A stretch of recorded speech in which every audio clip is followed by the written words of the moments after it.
In this video we analyze the calligraphy of a Bach element.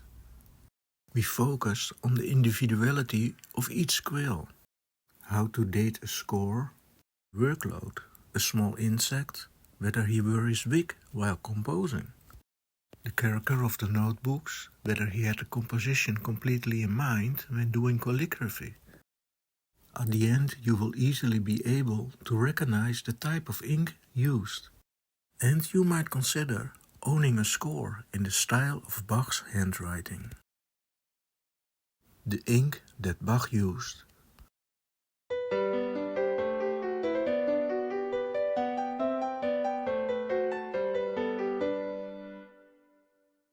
When Bach wrote the opening of the 5th French Suite in the first notebook for Anna Magdalena, he was completely exhausted.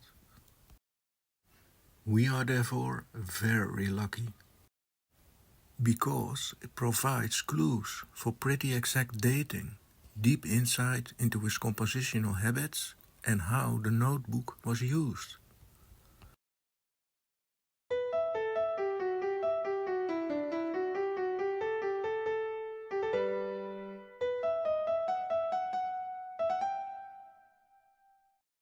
When we look at the stars, we look back in time. Every little dot has its own history, and we can think of a score as a similar composite image. Bach's musical creativity shows no trace of fatigue. But at one point, as he continued 5 bars previously written, his calligraphy began to fall apart. The first notes in brown ink have the energy and appearance of a quick sketch. Black ink was used on a different day and with a different quill. The quill was as weary as its owner. It was cut rough. The right side of the point was too sharp, causing it to suddenly split wide at a certain angle. Unpredictable and a punishment when slightly too much pressure was applied. It was a dominant feature with the amazing ability to self-replicate. A bar line became a black feather. Most of the times, consequences weren't that cute. Size of note head and thickness of stem vary wildly, randomly. Each quill has personality. Bach made an extra effort to create beautiful scores for parts of his beloved Violincello piccolo.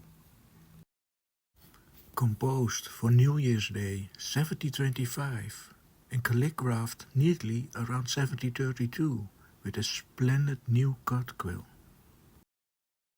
After the aria, he cuts the feather again for the accompanying of a chorale. The individuality of cuts is ravishing delightful and recognizable, as we will see.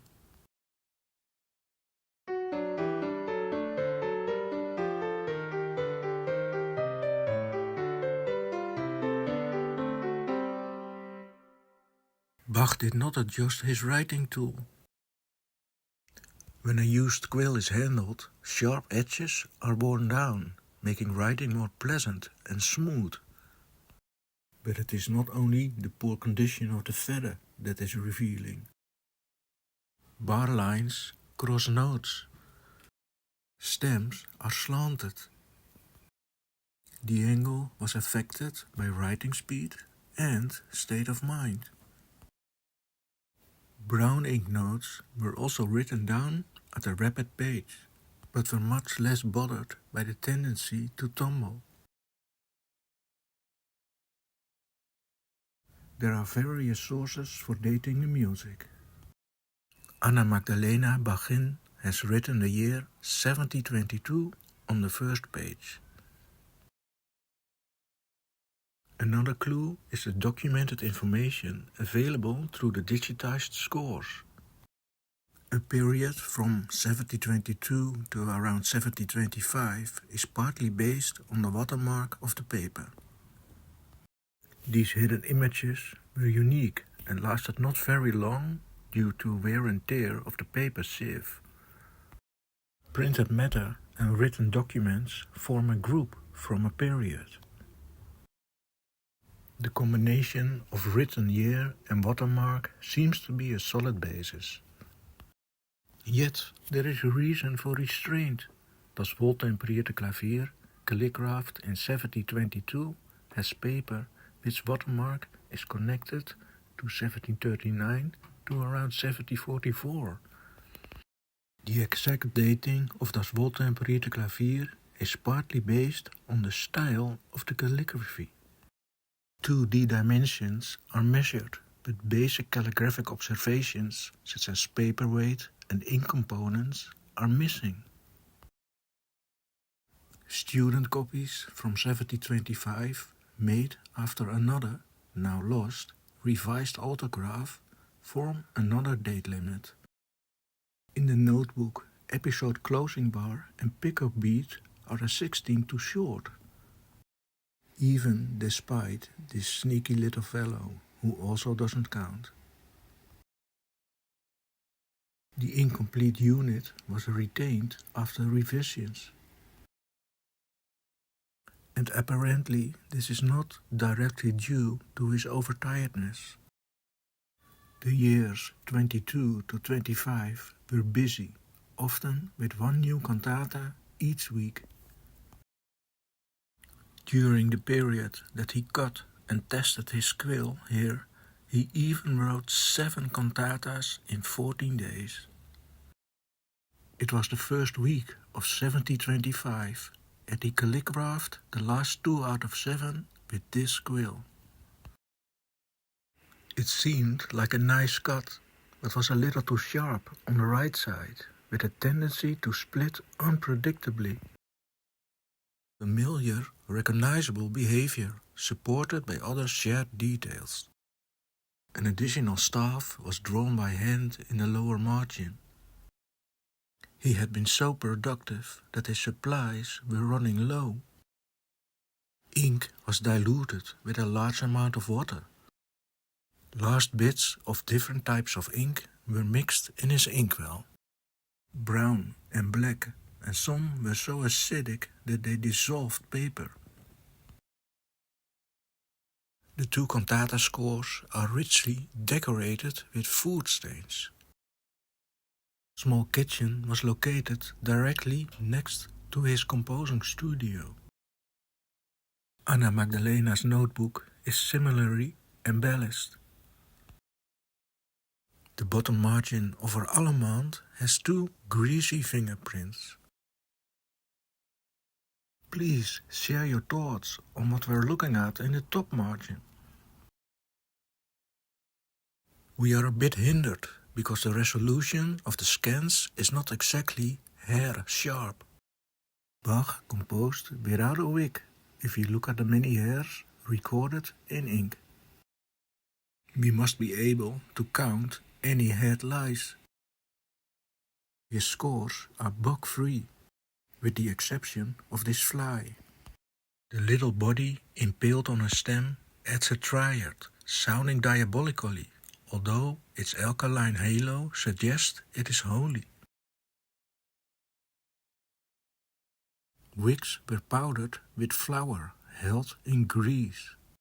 Flour is slightly acidic, and that should affect the color of the paper somewhat.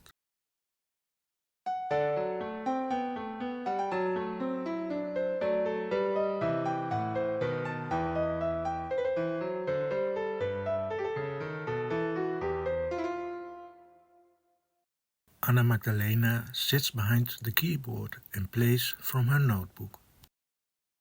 Bach's autograph reports on the accuracy of this image. Let us first look at the character of 2 other notebooks. The one for Wilhelm Friedemann has a clear educational design. Playing, composing, and calligraphing. Perhaps Maria Barbara, Sebastian's first wife, experienced the excitement of the success of this Allemande's lesson. There are 2 minds and hands at work, father and son, teacher and student.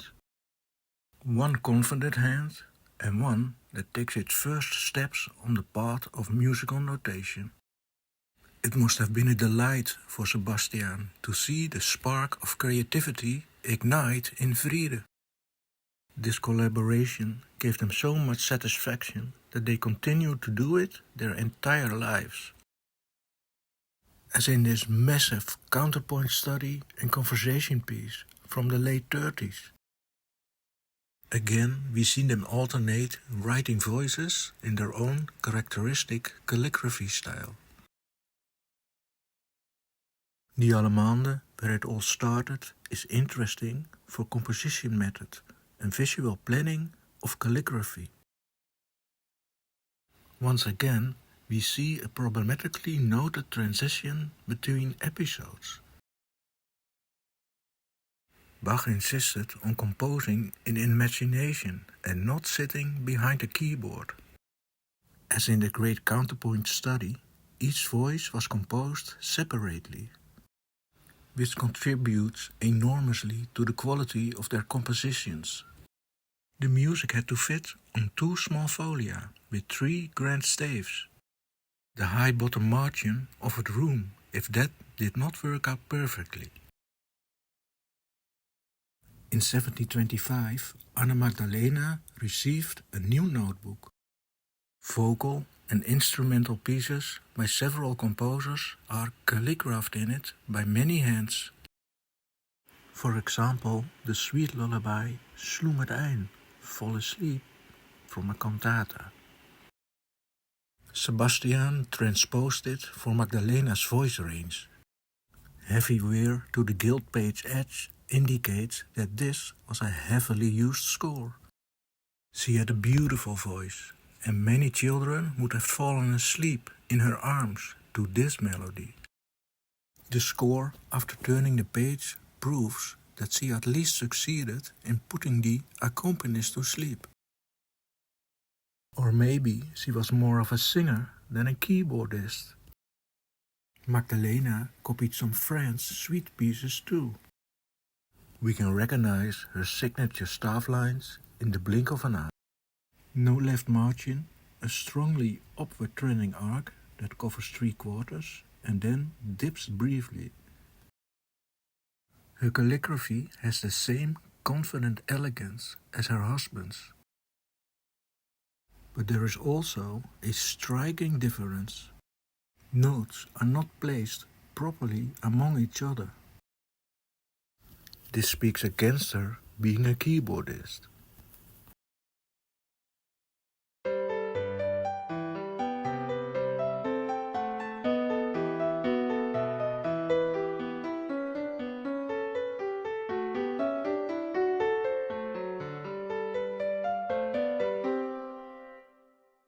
Bach nodded approvingly when he heard the composer exploring the full potential of a specific subject, which he saw instantly. The Allemande consists of 2 times 12 bars with continuously running sixteens. We may wonder to what extent Bach already had the composition complete in his mind when he started calligraphy. On the next page, the staff lines are also drawn in brown ink. The layout is just like Friedemann's notebook. A short piece in 2 parts divided over 2 folia for easy overview of the whole. In the next suite part, we see that the ink of notes and staves is the same again. Visual planning was more under control with this saraband. Part of the bottom margin was sacrificed.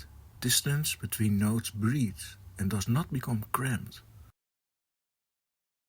We can distinguish 3 approaches. One that succeeds in layout planning, a second who frantically conforms to a prescribed staff mold, and we have our Allemande that we can focus on in more detail. With the running sixteens, bars could have the same dimensions. The staff was already drawn before composing. After the French suites, Bach sketched a handful of unfinished compositions, There he gave himself more room to maneuver by setting up 4 grand staves per folio. It is also instructive to see that Bach elaborates the highest voice here for no less than 35 bars without working on the lower voices. For the Allemande, 4 bars per staff were fine. Brown ink recorded that the high voice was first written down for several bars. The lowest voice was then written down, with the tonic acting as a beacon for the harmonic course. The middle voice was next. That voice was not only calligraphed later, but also composed later. Vertical alignment and note head size suffered. But this way we get a glimpse into his kitchen from a different angle. The actual act of composing is documented in various ways in the calligraphy. A brown melody was transformed by black notes. Arrival at the dominant was delayed as much as possible. Bach realized that the available staff lines would be insufficient and no longer makes consistent effort to be economical with space. The artistic quality of the calligraphy immediately blossoms. If we look at the previous and next pages, we see 3 ways of dealing with the layout. The two-folded architecture is visually emphasized in the following courante, in the service of general understanding, but at the expense of legibility by reducing the size of the note heads and distances of stems. In the Gigue preceding the Allemande, this tactic of precisely splitting it over 2 folia did not work out perfectly. While the ink was still wet, inspiration called for the insertion of another 8 bars. Notes were ghosted by sweeping, Bach's most commonly used correction method. Very fascinating and intriguing and with awesome visual poetics. Like in this cantata aria, where a ghost appears above the words, "Where are you hiding?" Anna Magdalena doesn't sweep. She carefully applies drops of water to the wrong notes. Ink dissolves and is just as carefully tapped up. The Gigue presents a new argument against Magdalena's use of this notebook, organ tablature. Bach's earliest manuscript is from 1698 in tablature. It is in this type of writing that he most quickly develops his own handwriting. With the calligraphy of the Allemande on the dissection table, and after placing it in context, we can conclude the first notebook for Anna Magdalena Bachin was nothing more than Sebastian's personal sketchbook. Swept ink when testing the quill on the cover indicates careless smearing, as well as Bach's note with 3 book titles that he wanted and actually bought.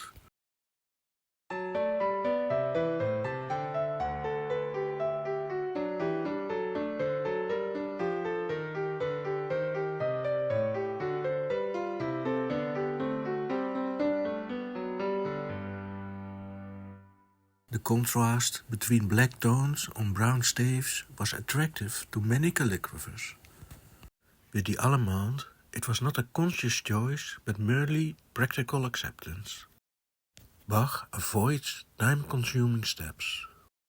His simple tools and materials are the same as those everyone used for a long time in Europe. With some historical knowledge, we can quickly recognize the types of ink Bach used. We can start with red. Bach used a separate quill for this page number. He rarely used this color, and when he did, it was with a freshly cut feather. Low resolution of scans is not helpful in properly reading this ink. In this case, no enigma, but in other places a frustrating experience. The vermilion pigment had a bright, brilliant shade, but was not durable, color fastness is poor. We can get a taste of it from the brutal 19th century library stamp. In the books Bach had in mind, vermilion is used to highlight important parts. In the St. Matthew Passion, vermilion red ink is used for the evangelist's words. The pigment could be mixed with egg white and lemon in water. The browns and blacks are a bit more complicated. Its color and type of ink are picked seems to be chance. If both appear on a score, there is sometimes a gap of years. The subject of the first fugue from das Wohltemperirte Clavier was changed after a decade and a half.